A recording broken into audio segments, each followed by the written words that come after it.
Hello everyone, welcome back to my channel.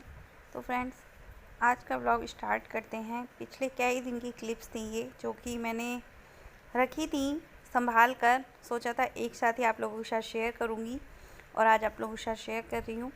तो ये है मेरी क्लिप। मैं जा रही थी अभी साइकिल लेकर, अपनी डॉटर को लेकर साथ में। वो साथ में ही है और ये है मेरी जेठानी। तो हम लोग गए थे सिलाई की पैर देखने के लिए मशीन के। एक्चुअली में क्या था, मैंने अपनी पीको की मशीन निकाली थी और मेरे पास पैर नहीं थे मशीन के। जो एक जोड़ी हैं वो सिलाई मशीन पर हैं और दूसरे मुझे लेने थे। हाल ही में मैंने कुछ समय पहले अपने मशीन के पैर बेच दिए थे, आपको याद होगा तो। बट मुझे लगता है मैंने वो गलती की थी जब मैंने वो मशीन के पैर बेचे थे। और आज मैं सोचा कि चलिए आज ख़रीद लाती हूँ। तो आज जब मैं ये ख़रीदने के लिए गई तो मुझे पता चला कि अब लोहे के दाम बहुत ज़्यादा महंगे हैं, क्योंकि पेट्रोल के दाम बढ़ चुके हैं।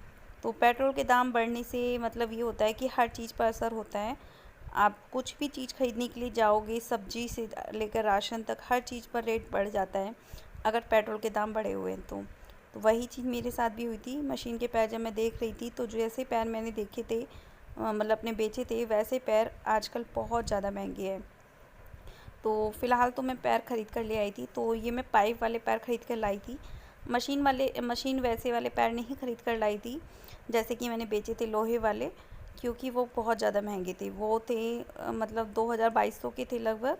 और ये वाले पैर जो आए हैं मेरे, ये आए हैं 1700, मतलब 1700।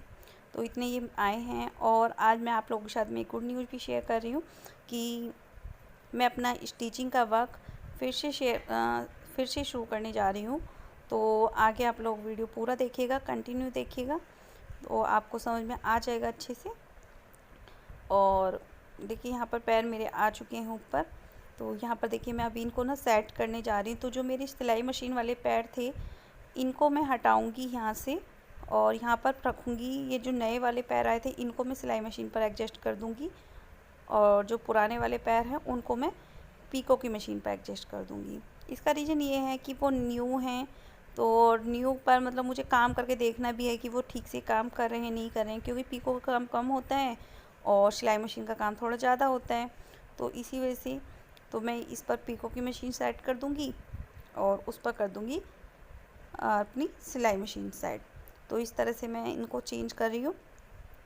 और यहाँ पर इतना स्पेस नहीं था कि मैं मतलब अलग से मतलब पैरों को भी यहाँ पर एडजस्ट कर सकूँ। जितना स्पेस होता है उसी के अकॉर्डिंग मुझे रखना होता है सामान अपना। और मैंने अपनी साड़ियों पर फॉल का काम, मतलब साड़ी फॉल, पीको और ब्लाउज के अस्तर्स और सूट ब्लाउज सिलने का काम, मतलब अपना फिर से स्टार्ट करने जा रही हूँ अपने न्यू काम।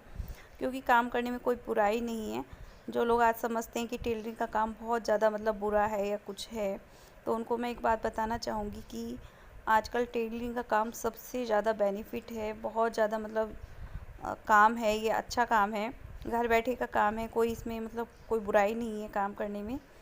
और अब से कुछ साल पहले जब मैं टेलरिंग का काम करती थी, तो मेरे हिसाब से उस टाइम पे ब्लाउज की रेट सिलाई की इतनी नहीं थी जितनी कि आज है। आज मेरे हिसाब से एक ब्लाउज की सिलाई 200-300 के आसपास है, 200-300 के आसपास है। और लेकिन मैक्सिमम उस टाइम पर ब्लाउज़ के रेट सिलाई बहुत ज़्यादा नहीं थी जब मैं सिलाई किया करती थी। तो शायद उस टाइम से अगर आज तक मैं अपना काम करती तो शायद आज बहुत अच्छे लेवल पर मेरा स्टिचिंग का काम होता। बट कोई नहीं, अभी मैं सभी चीज़ों से फ्री हूँ। अभी मेरा बेटा भी स्कूल जाने लगा है और मेरे पास मतलब थोड़ा थोड़ा टाइम निकाल कर मैं अपना काम कर सकती हूँ। तो मैंने सोचा चलिए अपना काम स्टार्ट किया जाता है, कर सकते हैं तो करते हैं। और मैंने अपना मतलब एक नया काम स्टार्ट करने की ठान ली है कि अब मैं अपना काम करूँगी ही करूँगी, अब कुछ भी हो जाए। क्योंकि देखिए, ऐसा छोटे छोटा काम करने से कोई वो तो है नहीं, नुकसान तो है नहीं।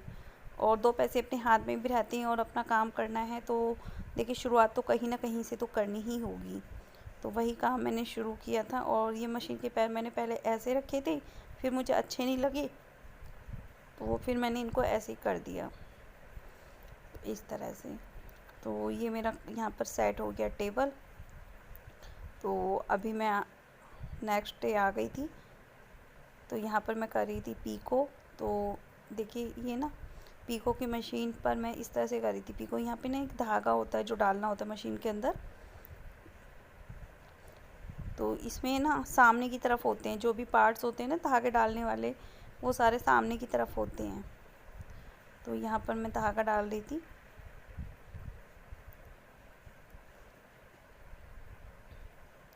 तो इसमें 2-3 जगह धागा डलता है और सुई भी ना सामने की तरफ ही होती है। इसमें सामने की तरफ से ही इसमें धागा डाला जाता है।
तो देखिए पीको हो चुकी थी। तो उसके बाद मैं लगा रही थी इसमें फॉल। तो यहाँ पर साइड में मैं फॉल लगा रही थी और ये नेक्स्ट डे की क्लिप थी। तो मैंने सोचा चलिए इस साइड में फॉल भी लगा देती हूँ। और अंदर ही बैठी थी कमरे में। तो बच्चे अपने टीवी वगैरह देख रहे थे, सनी अपना फ़ोन देख रहा था। तो मैंने सोचा चलिए अपना फॉल भी लगा देती हूँ साड़ी के साथ। और ये साड़ी मेरी सासू माँ की है, मतलब मदर इन लॉ की है। तो मैंने सोचा चलिए कर देती हूँ इसे भी तैयार। और उसका ना फिर मुझे ब्लाउज भी सिलना था। तो ब्लाउज भी मैंने निकाल के रख दिया था अलग, और ब्लाउज भी सिलूँगी फिर इसका कटिंग करके। तो काम छोड़ दिया था ना मैंने बीच में, तो इसलिए बहुत ज़्यादा प्रॉब्लम हुई थी मुझे काम फॉल लगाने में भी, क्योंकि काम होता है ना तो टाइम लगता है इस द्वार से करने में। और यहाँ पर हम लोग जा रहे हैं एक नया काम करने के लिए। तो क्या है वो मैं आपको बता देती हूँ। तो यहाँ पर मैं लवी के साथ जा रही थी। एक्चुअली मुझे ना अपना एक स्टिचिंग का बोर्ड बनवाना था। तो वही बनवाने के लिए मैं गई थी लवी के साथ में। काफ़ी दूर था, धूप भी बहुत हो रही थी। तो फिर मैं चली गई थी लवी को लेकर साथ में। तो यहाँ पर देखिए हम लोग पहुँच गए थे जहाँ पर बोर्ड बनते थे वहाँ पर। और काफ़ी दूर था ये, तो हम लोग गए थे, पैदल ही गए थे। तो सनी को नहीं लेकर गए थे क्योंकि सनी सो रहा था उस टाइम पर और उसको लेकर चलना पॉसिबल नहीं था। तो फिर हम उसे घर पर ही छोड़ गए थे। तो यहाँ पर हम पहुँच गए हैं बोर्ड बनवाने के लिए। और यहाँ पर ना बहुत तरह के बोर्ड थे, हर तरह के बोर्ड बनाए जाते हैं। तो इन्होंने दिखाया था कि इस टाइप के बन जाते हैं। तो फ़िलहाल तो मैंने बोर्ड बनने के लिए दे दिया है। तो 1-2 दिन में जब वो आ जाएगा तो मैं आप लोगों के साथ शेयर करूँगी कैसा बोर्ड बना है, किस तरह से बनवाया है। और आप लोग बताना कि मेरा ये डिसीजन ठीक है या गलत है, क्योंकि इस काम को करने में मुझे नहीं लगता कि कोई शर्म है, या मतलब कोई शर्म करनी चाहिए। और यहाँ पर देखिए हम लोग कर रहे थे एसी की क्लीनिंग। जी हाँ, देखिए इस तरह से एक पैसा बचाया जाता है। देखिए अगर मैं बाहर से सर्विस करने के लिए एसी वाले को बुलाती तो मेरे हज़ारों रुपये खर्च हो जाते। लेकिन यहाँ पर मेरे हस्बैंड ही खुद ही अपना मतलब एसी को क्लीन कर लेते हैं। तो इसको पहले यहाँ से ओपन किया जाता है और इसके पीछे ना इसमें जालियाँ लगी हुई होती हैं, उनको क्लीन करना होता है। अगर हम उन जालियों को क्लीन नहीं करते हैं तो फिर एसी की हवा हमें कम लगती है बहुत, जिसकी वजह से कूलिंग कम होती है और बिजली ज़्यादा फूकती है। तो यहाँ पर आप देख सकते हो कितना ज़्यादा जालियों में धूल भरी हुई है। ये देखिए इतनी ज़्यादा धूल भरी हुई है इन जालियों में कि इनमें से हवा पास हो पाना बहुत मुश्किल है। तो ये महीने में एक बार ज़रूर करना चाहिए। मैं तो यही कहूँगी कि खुद ही कर लो, बाहर से बुलाने से बेटर है।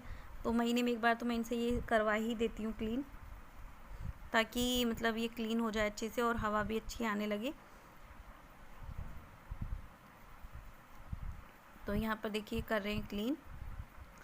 जाली मतलब निकाल दिया इन्होंने, और इन्हें मैं क्लीन करके ले आऊँगी।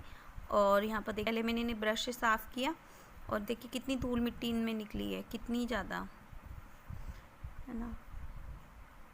ये देखिए कितनी धूल मिट्टी निकली है। तो इसी तरह से मतलब पहले मैंने इन्हें सूखे ब्रश से साफ़ किया, और फिर इन्हें मैंने पानी से साफ़ किया था, सरफ वगैरह लगा कर, या फिर जैसे भी आप करो। तो इनको साफ़ करने के बाद ना इन्हें 2 मिनट के लिए झाड़ दो, तो पानी इनका झड़ जाता है, और साथ ही साथ इन्हें हैंड टू हैंड लगा सकते हो आप एसी पर। तो इसके लिए ज़्यादा आपको ये भी नहीं कि रखनी पड़ेगी निकाल के, 2 मिनट में ये सूख जाती हैं। तो ये देख सकते हो आप कितना ज़्यादा कूड़ा इसमें निकला है, कितनी ज़्यादा धूल मिट्टी इसके अंदर निकली है। हाँ, और ये डस्टबिन में इसमें ना सिंक के अंदर से, इसमें वॉश बेसिन में से जा भी नहीं रहा था कूड़ा, इतना कूड़ा हो गया था। फिर बाद में बड़ी मुश्किल से इसे मैंने हटाया था जो जो ऊपर आ रहा था, और इसको क्लीन किया था, साफ़ किया था। और साफ़ करने के बाद मैंने इनको ना वापस इनसे लगवा दिया था कि आप इसे वापस से ऊपर लगा दो, क्योंकि इधर सनी भी बैठा हुआ था, ये भी परेशान कर रहा था, छेड़ रहा था बार बार इसको। तो इन्होंने इसको साथ के साथ इसमें लगा दिया था। तो अभी मैं दूसरी भी जाली इनको दे दूँगी, तो ये लगा देंगी।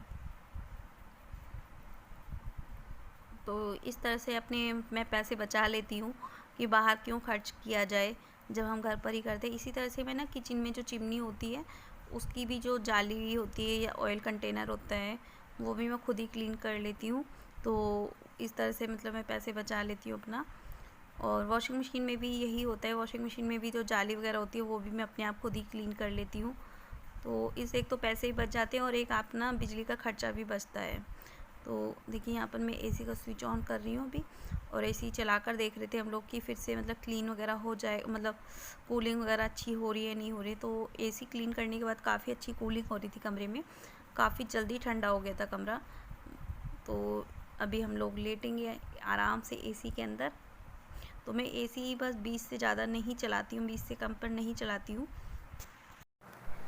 तो फ्रेंड्स फाइनली आज मैं आप लोगों के साथ में अपनी बात शेयर कर रही हूँ। काफ़ी टाइम से मैं सोच रही थी कि ये बात शेयर करूँ या नहीं करूँ, सोच रही थी कि फ़ाइनल हो जाएगा उसके बाद ही ये बात शेयर करूँगी आप लोगों के साथ में, लेकिन मुझसे रुका नहीं गया, और मैं आप लोगों के साथ में शेयर कर ही रही हूँ कि मैं अपना काम स्टार्ट कर रही हूँ फिर से सिलाई वाला। जो कि जैसे कि आपको सबको पता है कि मेरे को सिलाई आती है, और मैं काफ़ी टाइम से सोच रही थी, मतलब शादी हुई थी तब भी मैं सिलाई करती थी, और मैं काफ़ी टाइम से इनसे बोल भी रही थी कि मुझे अपना एक स्टिचिंग बोर्ड बनवाना है। बट इन्होंने मना कर दिया था, जिसकी वजह से मैंने अपने स्टिचिंग का काम छोड़ दिया था। लेकिन कभी भी ऐसी गलती आप लोग मत करिएगा, अगर आपको कोई काम करना है तो आप लोग करिए, क्योंकि क्या है ना कि धीरे धीरे ही आपका बिजनेस जो होता है वो ग्रो होता है। अगर आप उस चीज़ को छोड़ देते हो तो फिर आप फिर से वापस नीचे पहुंच जाते हो। तो वही चीज़ मेरे साथ हुई थी, जब मैंने कहा था इन्होंने मुझे मना कर दिया था, और मैंने अपना स्टिचिंग का काम छोड़ दिया था, और अब मैं फिर से शुरू करने की कोशिश कर रही हूँ। तो मुझे फिर से शुरू से ही शुरू करना पड़ेगा, और इस बीच में काफ़ी लंबा गैप हो गया है। तो इस बीच में काफ़ी चीज़ें जो कि मतलब मेरे हाथ में सफाई थी, या फिर नए नए डिज़ाइंस में क्रिएट करती, वो सब चीज़ें छूट गई हैं कहीं ना कहीं। तो उन सब चीज़ों के लिए थोड़ा सा टाइम चाहिए फिर से नया स्टार्टिंग करने के लिए। तो मैं धीरे धीरे कोशिश करूँगी कि वो सब फिर से करूँ। और मैंने अपने जो बोर्ड है उस पर लिखवाया है, उस पर जो लिखवाया है, या बोर्ड जब बनकर आ जाएगा तब मैं आप लोगों के साथ में शेयर करूँगी। और वैसे ही मैंने पीको का काम शुरू किया है, फॉल पीको और ब्लाउज के अस्तर वगैरह रखने के लिए, और साथ में सूट ब्लाउज वगैरह सिलने का काम थोड़ा सा मैंने स्टार्ट किया है अपना। तो देखते हैं कहाँ तक पहुँचता है ये बिज़नेस मेरा। और मेरे अंदर एक हुनर है, तो उसको क्यों ना मैं बाहर लेकर आऊँ और आप लोगों के साथ में शेयर भी करूँ।